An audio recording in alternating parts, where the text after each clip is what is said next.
여러분 어제 오전에 나눴던 말씀에 보면 하나님이 아브라함에게 이제 축복의 말씀을 하시면서 이스라엘 백성들이 400년 동안 애굽에서 이제 살게 될 이제 고난의 이야기를 하셨습니다. 그래서 이제 400년 4대에 걸쳐서 그들이 애굽 땅에서 종살이 하다가 하나님이 도우셔서 이제 그 땅을 떠나게 될 거다, 이런 이야기를 하셨었거든요.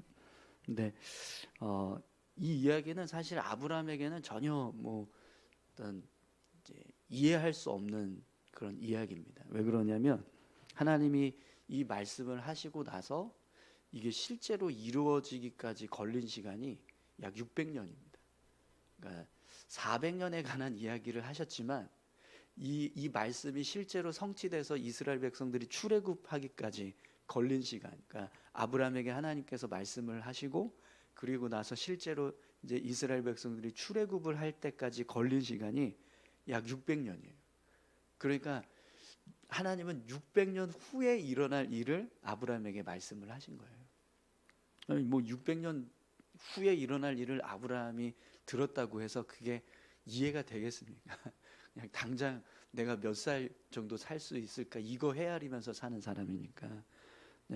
그런 600년의 시간을 아우러서 하나님께서 이스라엘을 이제 이끌어 가시는 어떤 그런 계획에 대해서 말씀하실 때 그 아브라함의 마음은 도저히 헤아리지도 못하고 감도 오지 못하는 어떤 그런 모습이었을 거예요.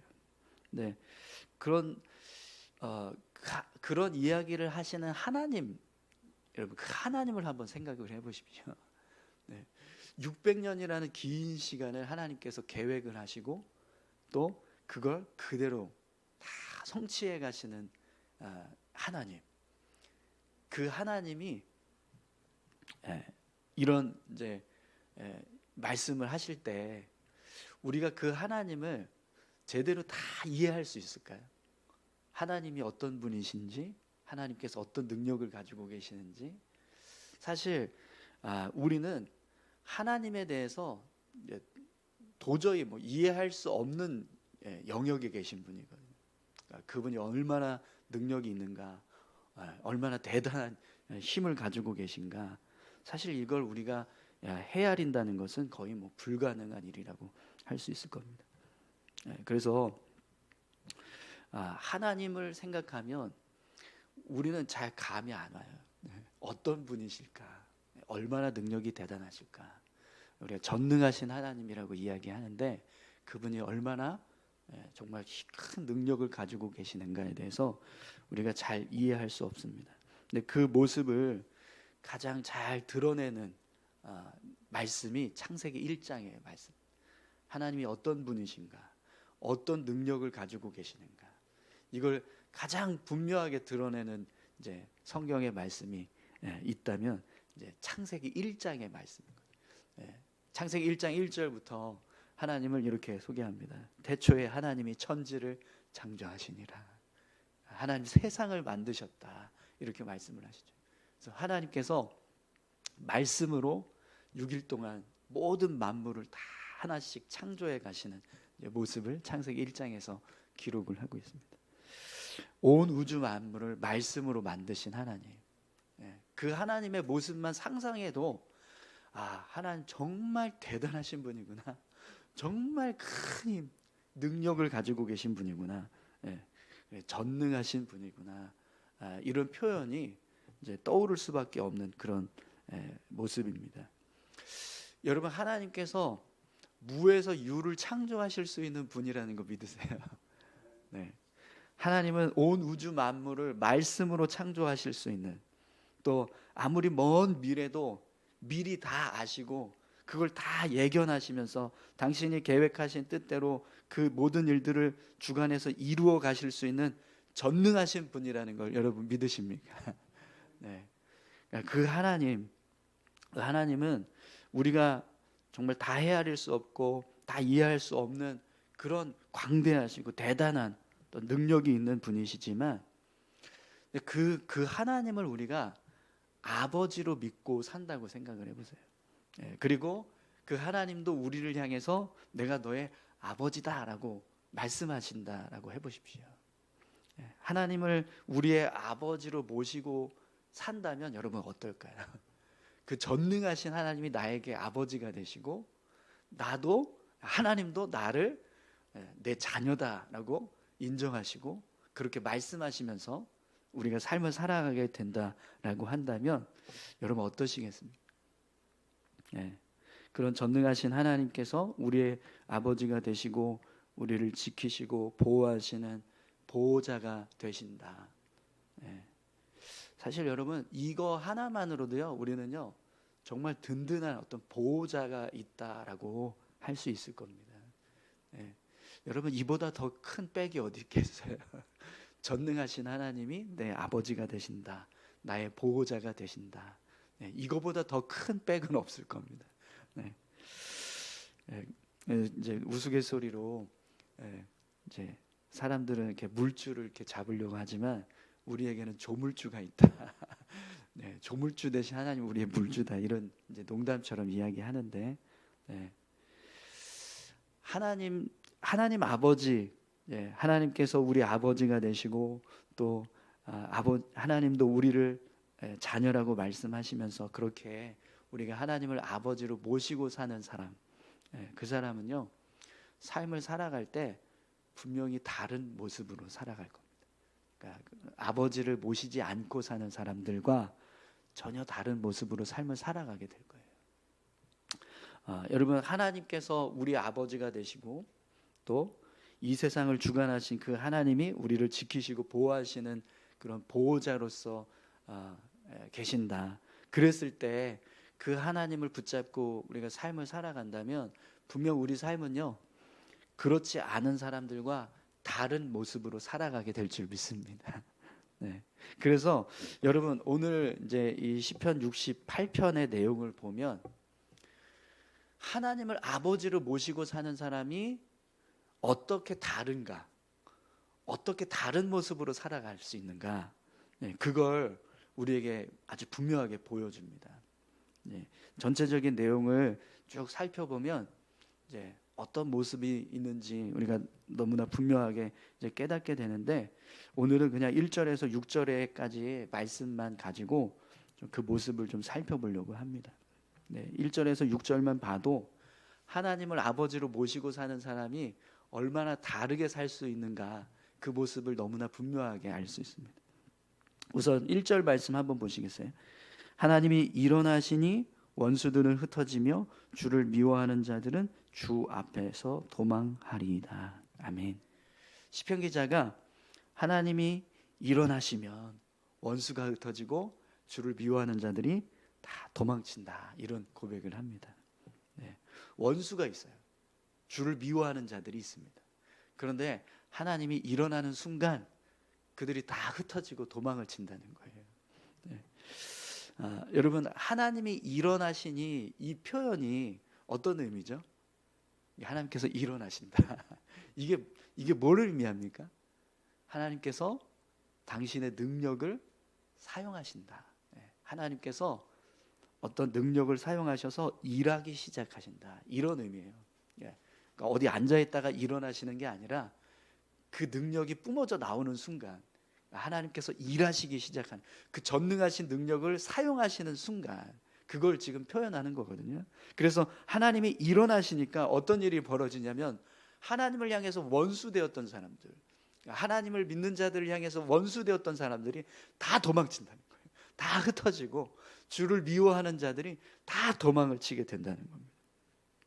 그러면 여러분 왜 하나님께서 일어나시는 순간 원수들이 도망치고 주를 미워하는 자들이 다 흩어지게 될까요? 전능하신 하나님께서 그 능력을 사용하시는데 어떻게 그 하나님 앞에서 원수가 그냥 가만히 버티고 있을 수 있겠습니까? 그죠? 주를 미워하는 사람이 전능하신 하나님이 능력을 행하시는데 그래서 그 능력을 가지고 힘을 쓰시려고 하는데 어떻게 그 하나님 앞에서 그냥 가만히 있을 수가 있겠어요? 다 도망칠 수밖에 없죠. 흩어질 수밖에 없는 거죠. 그래서 하나님이 일어나시니까 모든 원수가 다 흩어지고 주를 미워하는 자들이 다 도망치게 된다. 이렇게 시편 기자는 고백을 합니다. 그럼 여러분, 그 하나님을 아버지로 모시고 사는 사람이라고 생각을 해보십시오. 하나님이 일어나시면 원수가 다 도망칩니다. 흩어져요. 네. 그런 분이세요, 하나님이. 그런데 그 하나님을 내가 아버지로 모시고 살고, 그 하나님이 나의 보호자가 되시고 나를 지키시는 분이라고 생각을 해보십시오. 그럼 우리에게 원수가 있을 때, 나를 미워하는 사람이 있을 때 여러분 두려우시겠어요? 무서우시겠습니까? 그들이? 아니요. 하나님이 일어나면 다 흩어집니다. 하나님이 일하시기 시작하면 다 도망칠 거예요. 그러니까 두려워할 필요 없다는 거죠. 염려하거나 걱정할 필요 없다는 겁니다. 오늘 이 시편 68편 2절에서도 보면 시편 기자가 이런 고백을 합니다. 연기가 불려가듯이 그들을 몰아내소서, 불 앞에서 미리 녹음같이 악인이 하나님 앞에서 망하게 하소서. 하나님이 일하시면요, 원수, 주를 미워하는 사람, 그들이 아무리 강해도, 아무리 능력이 있어도요, 그냥 연기가 후 하고 불어 나가는 것처럼 다 사라질 거예요. 하나님이 일하시는데, 그 전능하신 하나님께서 역사하시는데 누가 버티겠습니까? 누가 그걸 막아낼 수 있겠어요? 마태복음 24장 30절에도 보면 이런 말씀이 있습니다. 마지막 때에 관한 말씀인데요. 그때에 인자의 징조가 하늘에서 보이겠고, 그때에 땅의 모든 족속들이 통곡하며 그들이 인자가 구름을 타고 능력과 큰 영광으로 오는 것을 보리라. 하나님께서 당신의 능력을 아주 분명하게 드러내시는 순간, 그 하나님을 불신하고 대적하면서 살았던 사람들은요, 다 통곡하면서 그 모습을 보게 된다는 거예요. 그러나 반대로 하나님을 신뢰하고 의지하면서 사는 우리에게는 이 모습이 어떤 모습이 될까요? 가장 큰 승리의 순간이 되는 거예요. 드디어 오시는구나. 드디어 우리를 구원하시기 위해서, 우리를 부르시기 위해서 오시는구나. 이렇게 하나님을 보게 될 거라는 거죠. 사랑하는 성도 여러분, 하나님이 일어나시면 모든 원수가 흩어지게 될 줄 믿습니다. 하나님께서 일을 행하시기 시작하는 순간, 우리를 미워하는 사람들, 또 주를 미워하는 사람들, 그들의 미움 다 사라지게 될 줄 믿습니다. 그러니 여러분, 원수를 두려워하지 마시고요, 또 우리를 미워하는 사람이 있다고 해서 그들의 그 미움을 두려워하지 마십시오. 하나님을 붙잡으면 우리가 담대하게 믿음의 삶을 살아가게 될 줄 믿습니다. 오늘 저와 여러분들이 그렇게 하나님을 의지해서 하나님이 일어나신다, 이 믿음의 고백을 가지고 삶을 살아가실 수 있기를 축원합니다. 또 오늘 말씀을 보니까요, 시편 기자가 이런 고백을 합니다. 3절 4절 말씀 한번 보시죠. 의인은 기뻐하여 하나님 앞에서 뛰놀며 기뻐하고 즐거워할지어다. 하나님께 노래하며 그의 이름을 찬양하라. 하늘을 타고 광야에 행하시던 이를 위하여 대로를 수축하라. 그의 이름은 여호와이시니 그의 앞에서 뛰놀지어다. 아멘. 하나님을 아버지로 모시는 사람, 하나님을 의지해서 살아가는 사람은 하나님 앞에서 뛰놀며 기뻐하고 즐거워할지어다. 이런 고백을 시편 기자가 하고 있습니다. 여기 이제 이 하나님을 아버지로 모신 사람, 하나님을 의지하면서 살아가는 사람을 의인이라고 칭하고 있는데요. 의인은요, 하나님을 내가 믿습니다. 내가 하나님의 뜻대로 살겠습니다. 이렇게 고백하면서 사는 사람을 성경은 의인이라고 말합니다. 그래서 하나님을 아버지로 믿고 의지하면서 사는 그 사람이 의인이 되는 거예요. 근데 그 사람은 하나님 앞에서 어떤 모습으로 산다고요? 뛰놀며 기뻐하고 즐거워할지어다. 이렇게 이야기를 합니다. 여러분, 왜 하나님을 아버지라고 모시는 사람은 하나님 앞에서 이렇게 기뻐하고 즐거워하면서 뛰노는 그런 모습으로 살아갈까요? 하나님이 우리 아버지가 되신다는 것을 한번 생각을 해보십시오. 그냥 이 사실 하나만으로도 우리는요, 기뻐하고 즐거워할 수 있을 겁니다. 전능하신 하나님, 이 세상을 창조하시고 지금도 이 세상을 주관하고 계시는 그 하나님께서 나의 아버지가 되신다. 그리고 그 아버지 되신 하나님이 나를 자녀라고 말씀하시고 내 삶 가운데 나를 이끌어 가시는 은혜를 끊임없이 부어주고 계신다. 이거 하나만으로도요, 우리는 뭐 더 이상 기뻐하지 않을 이유가 없습니다. 그거 하나만 붙잡고 살아도 늘 기쁘고 즐거운 마음으로 삶을 살아갈 수 있는 이유가 되는 거죠. 시편 기자가 하나님을 이렇게 표현해요. 하나님께 노래하며 그의 이름을 찬양하라.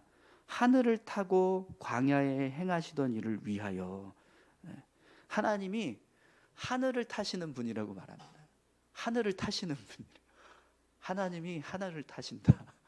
참 이게 이제 상상할 수 있는 그런 이제 상상력을 발휘한 모습인데, 우리가 그러니까 영화 같은 데서 보면 막 군둔 타는 뭐 손오공 뭐 이런 모습 보잖아요. 근데 이제 그건 정말 그냥 상상하는 어떤 이야기들이지만, 하나님은 실제로 그렇게 이 하늘을 주관하시는 그런 전능하신 분입니다.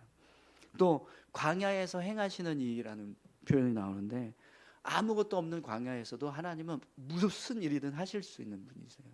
그러니까 하나님을 하늘을 타시는 분, 광야에서 역사를 이루시는 분이다. 이렇게 지금 시편 기자가 고백을 하고 있는 거죠. 그럼 여러분, 그 하나님이 내가 믿고 있는 나의 아버지가 되신다라고 생각을 해보십시오. 그러면 당연히 그 하나님을 찬양할 수밖에 없습니다.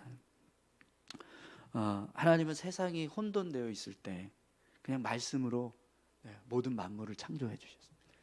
해와 달과 별들을 만드시고 땅과 바다를 만드시고 또 모든 만물들을 그렇게 말씀으로 하나하나 창조해 내셨던 그런 전능하신 하나님. 그 하나님이 내 아버지시다. 나의 보호자가 되신다. 나를 위해서 일하신다. 그거보다 더 기쁘고 즐거운 일이 어디에 있겠습니까? 그래서 우리가 하나님을 아버지로 모시고 삶을 살아갈 때 그 사람은요, 하나님 앞에서 기쁘고 즐겁게 뛰놀 수 있다라는 거예요. 여러분, 오늘 저와 여러분들이 아무리 막 낙심되고 마음이 무너지는 것 같은 무거운 순간들이 삶에 찾아온다 할지라도, 하나님 아버지, 우리 아버지 되시는 그 하나님을 기억하실 때 우리 안에 기쁨이 임하고 즐거움이 임하게 될 줄 믿습니다. 지난 시간에도 한번 말씀을 드렸던 것 같은데, 하나님의 역사를 경험한 사람들은요, 다 하나님 앞에서 기쁘게 뛰놀면서 찬양했어요. 하나님이 실제로 당신의 능력을 사용하시는 모습을 직접 경험한 사람들은요, 그냥 다 너무 놀라서, 너무 기뻐서 다 찬양하는 모습을 보여줍니다. 홍해를 가르신 하나님을 본 이스라엘 백성들이 어떻게 했어요? 다 기뻐서 놀라서 막 찬양하는 거예요. 사무엘을 잉태케 하셨던 한나가 하나님을 찬양합니다. 이런 일을 행하시는 분이구나. 이걸 깨달으니까 하나님을 찬양하는. 그러니까 실제로 우리가 하나님의 어떤 능력을 경험하면 찬양이 나올 수밖에 없습니다. 기쁘고 즐거울 수밖에 없다는 거죠. 오늘 저와 여러분들의 삶에 그런 은혜가 있기를 소망합니다.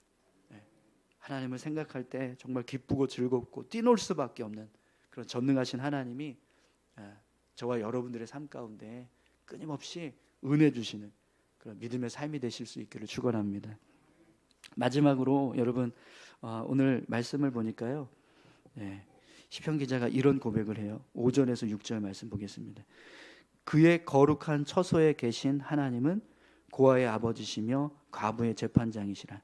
하나님이 고독한 자들은 가족과 함께 살게 하시며 갇힌 자들은 이끌어내서 형통하게 하시느니라. 오직 거역하는 자들의 거처는 메마른 땅이로다. 아멘. 본문을 보시면 하나님을 고아의 아버지, 그리고 과부의 재판장 이렇게 표현합니다. 또 고독한 자를 가족들과 함께 살게 하시는 하나님, 갇힌 자를 풀어서 이끌어서 형통하게 하시는 하나님이다. 이렇게 표현하고 있습니다. 그러니까 하나님을 고아의 아버지라고, 과부의 재판장이라고, 고독한 자에게 함께, 가족들과 함께 살아갈 수 있게 하시는 하나님, 갇힌 자에게 그를 자유케 하시고 형통하게 하시는 하나님이다. 이렇게 표현하고 있어요. 근데 여러분, 그 하나님을 아버지로 모시고 사는 사람도 얼마든지 고아가 될 수 있어요. 그렇죠? 여러분, 하나님 아버지로 모시고 산다고 해서 하나님이 우리를 절대로 고아가 되지 않게 하신다, 그런가요? 그렇지 않아요. 그죠? 하나님 아버지를 모시고 살아도 우리 얼마든지 고아 될 수 있습니다. 여러분, 혹시 지금 고아이신 분 계시지 않아요? 양가 부모님들 다 떠나셨으면 우리가 아이고 이제 고아 됐네 이렇게 이야기하잖아요. 근데 뭐 그 지금 이제 성경에서 말하는 고아는 그런 의미는 아니지만 근데 얼마든지 사실 우리가 하나님을 믿고 살아도 고아도 될 수 있고 과부도 될 수 있고, 또 오늘 말씀에서 이야기하는 것처럼 고독한 자도 될 수 있고 또 갇힌 자도 될 수 있습니다. 그런데 하나님께서 어떤 분이시라고요? 고아의 아버지, 과부의 재판장. 고독한 자는 가족과 함께 살게 하시는 분, 갇힌 자는 자유케 하시고 형통케 하시는 분이라고 말씀하시잖아요. 그러면 하나님을 아버지로 모시고 사는 내가 고아가 됐다. 그러면 하나님께서 어떻게 하실까요? 내 아버지가 되신다. 내가 과부가 되었을 때 하나님 어떻게 하신다고요? 나의 재판장이 되어주시겠다. 내가 고독한 자로 살아갈 때 하나님 어떻게 하신다고요? 고독하지 않게 가족을 만날 수 있게 하신다. 내가 갇혔을 때 하나님은 나를 풀어주시고 내 삶을 형통하게 하시는 하나님이 되신다라는 겁니다. 여러분, 고아가 되는 건 슬픈 일이지만 그러나 그것 때문에 우리는요 낙심하지 않습니다. 왜냐하면 하나님이 나의 아버지가 되실 것이기 때문에요. 가부가 되는 것 마찬가지입니다. 이게 기쁘고 즐거운 일은 아니지만 그러나 그렇다고 해서 그것 때문에 내가 삶을 포기하거나 절망하지는 않을 거예요. 왜냐하면 하나님이 나의 재판장이 되어 주실 것이기 때문에. 그러니까 고독한 자, 갇힌 자도 마찬가지입니다.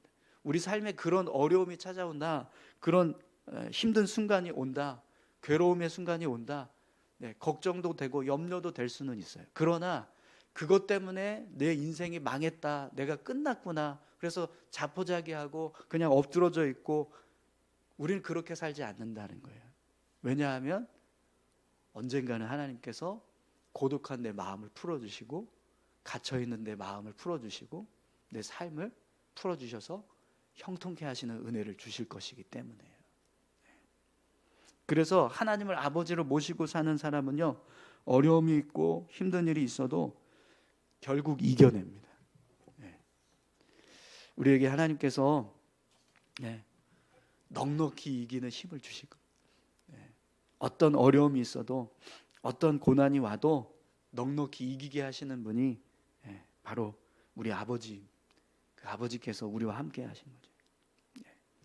아무리 어렵고 힘든 순간이 와도 결국에는 하나님의 도우심을 통해서 우리가 삶을 회복하고 다시 일어서게 되는 거죠. 그래서 하나님을 아버지로 모시고 사는 사람은 어려움을 두려워하지 않습니다. 고난을 불평하지 않습니다. 고난이 왔을 때 힘들고 어려운 순간이 되지만 그러나 결국 이겨냅니다. 그리고 다시 일어서서 하나님과 함께 삶을 이루어가게 되는 거죠. 사랑하는 성도 여러분, 오늘 저와 여러분들의 삶 가운데도 그런 은혜가 있기를 소망합니다. 내가 힘들 때, 어려울 때 이 힘든 순간 이 또한 지나가리라 이런 고백이 있는 것처럼 분명히 하나님이 나를 도와서 이 순간들을 이겨나가게 하실 거야.